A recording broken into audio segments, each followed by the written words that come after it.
Sunday morning, October 1954. Harlem, New York. A man in a three-piece suit walks through the doors of Mother Zion Baptist Church on West 139th Street. He's not here to pray. He's here to make a deal that will blur the line between redemption and corruption for the next 15 years. But nobody watching him walk down that aisle knows it yet. The man's name is Ellsworth Bumpy Johnson. By 1954, he's already a legend, the king of Harlem's numbers racket, the man who'd driven Dutch Schultz out of the neighborhood, the enforcer whose reputation alone made men reconsider violence. He controls millions. He answers to no one. Except, standing in the pulpit that morning, is a man who will become the only person in Bumpy Johnson's life with real leverage over him. A preacher named Reverend Dougherty. And what happened between these two men, what they built together, what they became to each other, is a story about power that goes deeper than crime. It's about how the strongest institutions survive not by fighting corruption, but by absorbing it. By making corruption part of the foundation. To understand why Bumpy Johnson walked into a church in 1954, you need to understand what was happening in Harlem at that moment. By the early 1950s, Bumpy had consolidated control over the numbers racket completely. The Italian mob had backed off after his confrontations with Dutch Schultz and Lucky Luciano. The police took their regular payments. The politicians looked the other way. Every week, millions flowed through Harlem's policy banks, money from people betting their hope on three-digit combinations. Bumpy was untouchable. But there was a problem that money couldn't solve. Harlem was dying. The neighborhood that had been the cultural center of Black America, the Harlem Renaissance, the jazz clubs, the artistic movement, was collapsing. The housing stock was deteriorating. The schools were failing. Unemployment was climbing. Young people were turning to heroin. Families were being destroyed by addiction. The police were more interested in collecting bribes than preventing crime. And the churches, the institutions that had once held the community together, were struggling. Their congregations were aging. Young people didn't attend anymore. They were in the streets or in jail. The pastors were doing their best, but they didn't have resources. They didn't have infrastructure. They didn't have money. Bumpy noticed. Unlike most criminals, Bumpy Johnson had actually spent time in prison reading. He'd studied philosophy. He understood systems. And he understood something that most gangsters never grasped: a neighborhood controlled by fear alone is unstable. It eventually collapses. But a neighborhood where the major institutions, the church, the schools, the community organizations, are stable and functioning, even if they're being secretly funded by criminal money, that neighborhood can sustain power indefinitely. More importantly, Bumpy understood that his own power was built on something deeper than force. It was built on Harlem's community preferring him to the alternatives. And that preference would erode if Harlem itself was dying. So in 1954, Bumpy began attending Mother Zion Baptist Church regularly. It wasn't a sudden religious conversion. Bumpy was never a believer in the traditional sense. But he was a pragmatist. And he noticed that Reverend Dougherty, the church's pastor, was different from other clergy in Harlem. Dougherty was younger than the typical minister. He was educated. He understood the community's problems not as spiritual failings but as systemic failures. He preached about social justice, not just individual salvation. More importantly, Dougherty wasn't afraid of Bumpy Johnson. Most people in Harlem had a relationship with Bumpy defined by either fear or obligation. Dougherty had neither. When Bumpy first approached him after a service, the Reverend didn't bow. Didn't shift his weight. Didn't give the subtle signs of deference that everyone else in Harlem gave. He just waited to hear what Bumpy wanted. That mutual respect, the lack of pretense on both sides, became the foundation of what would develop between them. The conversation happened in Dougherty's office, a small room behind the pulpit with a desk, 2 chairs, and a window overlooking 139th Street. Bumpy didn't waste time with preliminaries. "Reverend, I want to help the church," Bumpy said. Dougherty knew who Bumpy was. Everyone in Harlem knew. But hearing a confessed gangster offer to help the church put him in an unusual position. He couldn't simply accept. But he also couldn't immediately refuse. "How?" Dougherty asked. "I want to make regular donations. Substantial ones. Enough to expand the church's programs. Enough to help people in the neighborhood who are suffering." Dougherty waited. This was too straightforward. There had to be a catch. "What do you want in return?" he asked. And this is where the conversation became historically significant. Bumpy smiled, not the predatory smile he gave to men he was about to intimidate, but something almost genuine. "I want the church to know that I'm trying to be something more than what I am," Bumpy said. "I want the community to see that criminal money can fund redemption. And I want you, specifically you, to keep me honest. When I'm about to do something that's beyond acceptable, I want you to tell me no. And I want you to be the kind of no that I actually listen to." Dougherty understood immediately what Bumpy was proposing. He was offering a partnership. He was offering to fund the church's expansion, its community programs, its youth initiatives, its outreach, with money from narcotics, numbers, and extortion. In return, Dougherty would become Bumpy's moral advisor. His confessor. His conscience. Dougherty should have said no immediately. By all theological and ethical measures, accepting money from a criminal operation was wrong. It was complicit. It was using the church as a cover for illegal activity. It was exactly the kind of moral compromise that churches were supposed to resist. But Dougherty also understood something that most clergy didn't. Harlem's young people were dying. Not metaphorically, literally dying from addiction, violence, and despair. The church didn't have the resources to help them. The city government wasn't providing resources. The charities were overwhelmed. So the children of Harlem were being left behind while institutions haggled over funding and ideology. If accepting Bumpy Johnson's money meant that young people could get vocational training, medical care, and mentorship, was refusing that money actually the moral choice? "How much are we talking about?" Dougherty asked. $500 a month to start. More if the programs need it. In 1954, $500 a month was significant. It was enough to hire an additional staff member, to expand after-school programs, to provide scholarships. Dougherty stood up and walked to the window. He looked out at 139th Street, at the crumbling buildings, the kids without jobs, the families struggling to survive. He thought about the young girl who'd come to the church asking for help with addiction. The boy whose mother had died and who had nowhere to go. The families living in housing so poor it was barely habitable. Then he thought about the theology he'd been taught. The idea that the church should be separate from the world. Pure. Untainted. But that purity didn't help anyone in Harlem. Dougherty turned back to Bumpy. "I'll accept your donations," he said. "But on one condition. The money has to go directly into community programs.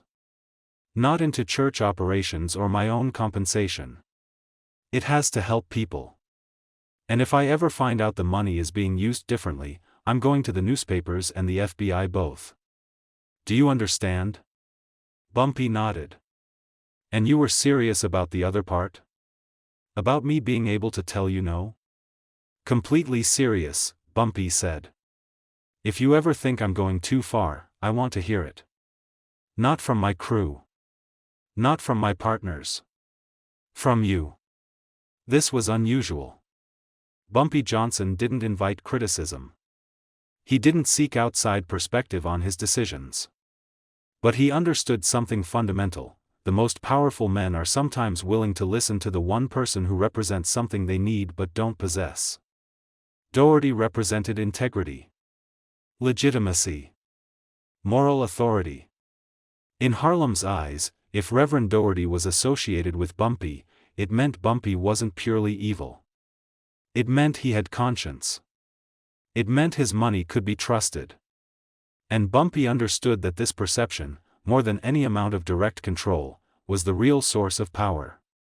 The donations started immediately. The first projects were modest. After-school programs for teenagers. A small medical clinic in the church basement. Vocational training in carpentry and electrical work. A scholarship fund for kids whose parents couldn't afford high school. The neighborhood noticed. Within months, the church had become the center of Harlem's community services. Young people who had nowhere to go found support at Mother Zion. Families in crisis found help. People struggling with addiction found counseling.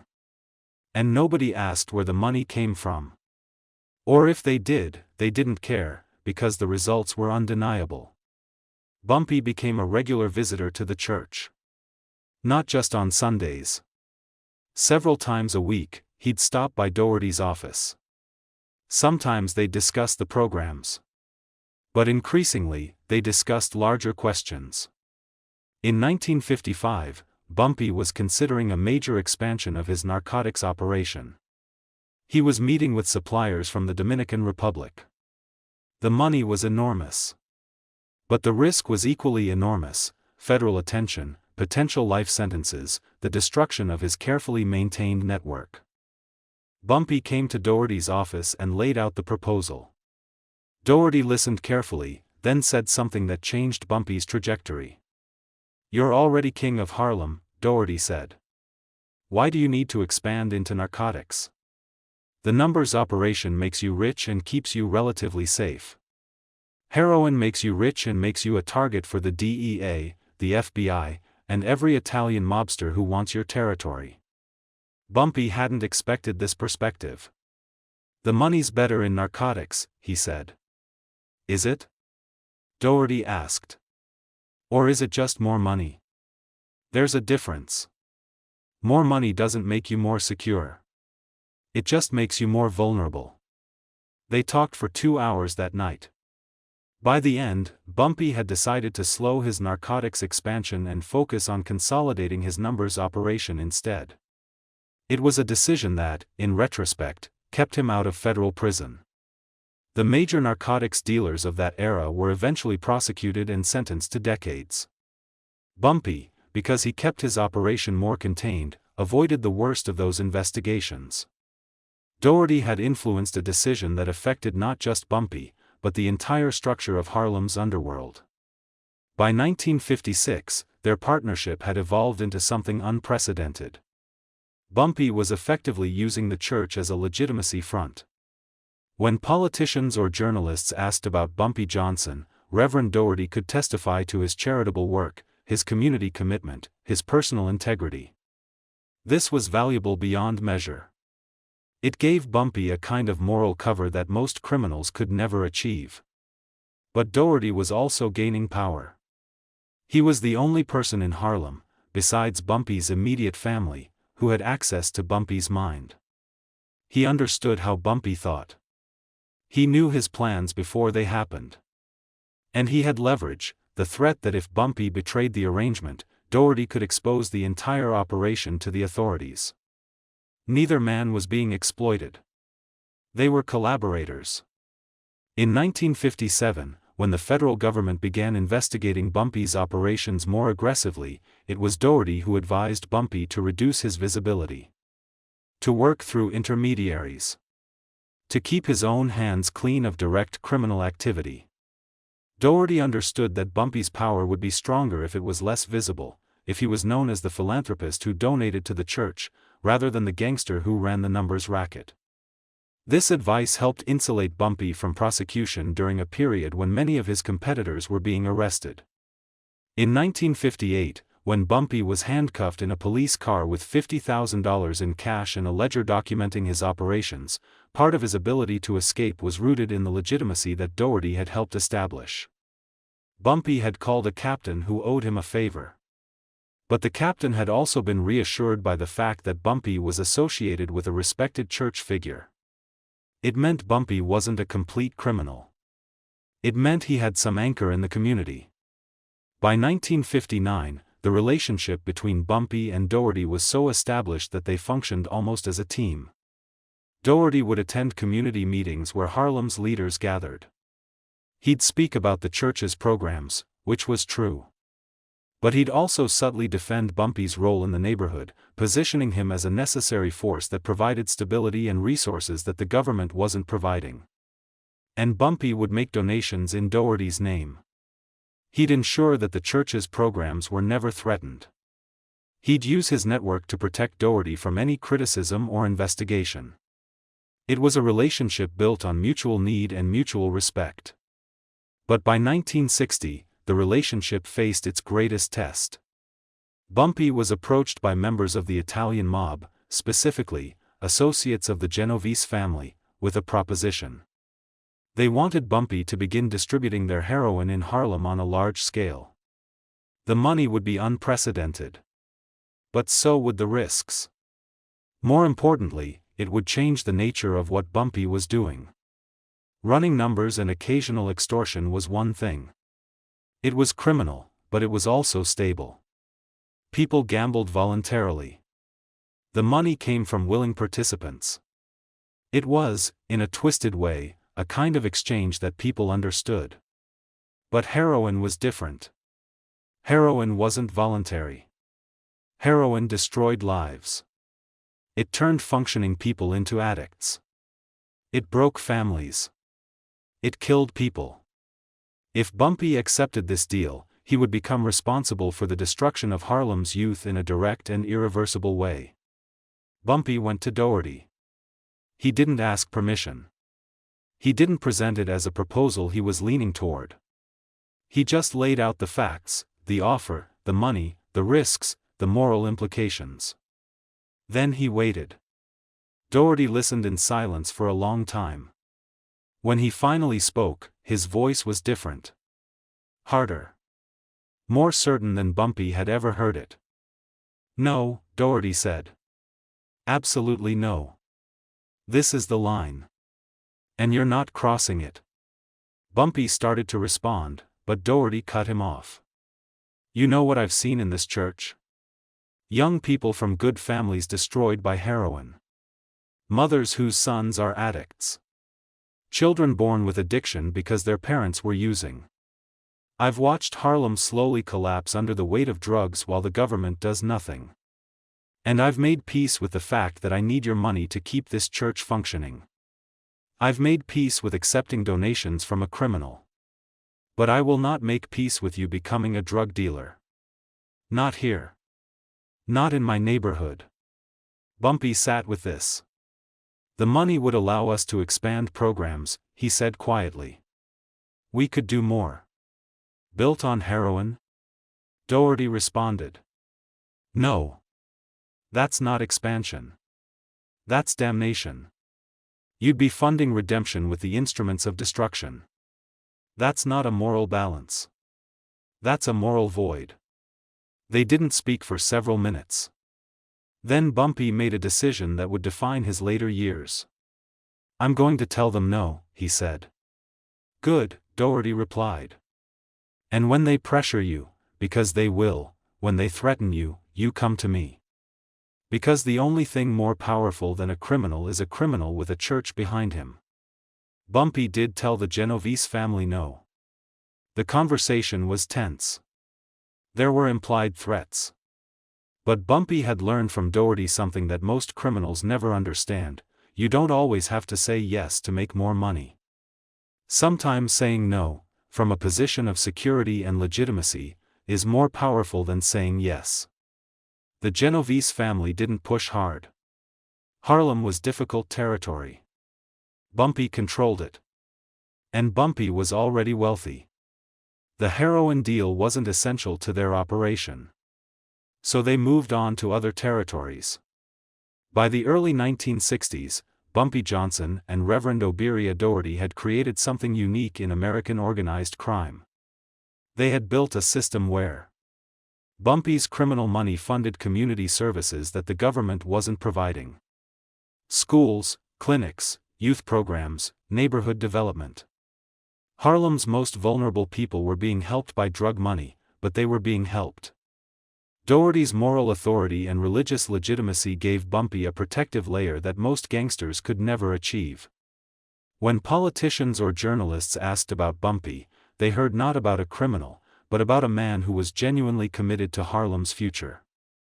And Dougherty's willingness to directly confront Bumpy, to tell him no about the heroin deal, to question his expansion plans, to push back on his violence, gave Bumpy something he'd never had before: accountability to someone other than himself. The partnership worked because both men understood that they were using each other, and both were willing to accept that use in exchange for what they received. Bumpy received legitimacy and moral guidance. Dougherty received resources to help Harlem's people and the security of knowing that Bumpy, the most powerful force in the neighborhood, was aligned with the church's mission. It wasn't a perfect arrangement. It was, in many ways, a morally compromised one. But it was effective. By 1962, Mother Zion Baptist Church had expanded from a small neighborhood congregation to a major force in Harlem's community services. The church ran vocational training programs, medical clinics, youth centers, and scholarship funds. Thousands of young people in Harlem had their lives changed by programs funded by Bumpy's money but directed by Dougherty's vision. And Bumpy, in the process, had become something more than a gangster. He had become a philanthropist. A community benefactor. A man whose money was doing good work, even if its source was criminal. The most interesting aspect of the Bumpy-Dougherty partnership, however, was how it reversed the traditional power structure. In most relationships between criminals and clergy, the criminal is using the church for legitimacy. The relationship is transactional and temporary. But with Bumpy and Dougherty, something different happened. As their partnership deepened, Dougherty became the more powerful figure. Not in terms of wealth or direct control, but in terms of influence over Bumpy's decisions. Bumpy made decisions based on what Dougherty would think. He refrained from violence because he knew Dougherty would disapprove. He limited his expansion into narcotics because Dougherty had convinced him it was strategically unwise. He increasingly shaped his public image to align with the philanthropist persona that Dougherty had helped him construct. By 1963, when Bumpy walked out of Alcatraz after serving 11 years, the first person he visited wasn't a business associate or a family member. It was Reverend Dougherty. And Dougherty's advice shaped everything that followed: how Bumpy would rebuild his operation, which relationships he'd prioritize, how he'd position himself in Harlem's changing landscape. The story of Bumpy Johnson and Reverend Dougherty teaches us something important about power that most people miss. We assume power is about control, about who can force whom to do something. But the real power is about influence. About who shapes how someone else thinks. Bumpy Johnson could have ignored Dougherty's advice. Could have rejected his moral authority. Could have done whatever he wanted. But he didn't. Because Dougherty represented something Bumpy desperately needed: a reflection of himself that wasn't criminal. A version of Bumpy that could exist in the world as something other than a gangster. A path toward redemption that didn't require him to give up power, only to redirect it. And Dougherty needed Bumpy equally. Without the resources that Bumpy's money provided, Dougherty couldn't have helped Harlem's poorest people. The government wasn't doing it. The charities weren't doing it. So Dougherty had to choose between ideological purity and practical help. He chose practical help. The partnership between Bumpy Johnson and Reverend Dougherty lasted for the better part of 2 decades. It survived police investigations, threats from rival gangs, and the moral weight of building a community institution on criminal foundations. It survived because both men understood something fundamental about institutions: they don't fail because they're compromised. They fail because they forget what they're compromising for. Bumpy, in turn, never forgot that his power had to be rooted in something deeper than fear. By 1965, Bumpy Johnson was no longer just a gangster. He was a legend. A man whose money had rebuilt parts of Harlem that the government had abandoned. A criminal whose crime was inseparable from his charity. And Reverend Dougherty, the pastor who'd accepted money from a drug kingpin, was no longer just a religious figure. He was a community leader. A man who'd understood that sometimes survival requires moral compromise, and that the measure of that compromise is what you do with the resources it provides. In the end, the partnership between Bumpy and Dougherty proved something important. Bumpy Johnson gave Reverend Dougherty something he couldn't buy with legitimacy alone: resources to help people. And Dougherty gave Bumpy something he couldn't get from crime alone: a reason to believe that his power could mean something beyond control. Neither man was using the other. They were collaborating toward a vision of Harlem that required both of them, criminal money and moral authority, working together, toward the redemption of a neighborhood. That's real power. And that's why this story matters.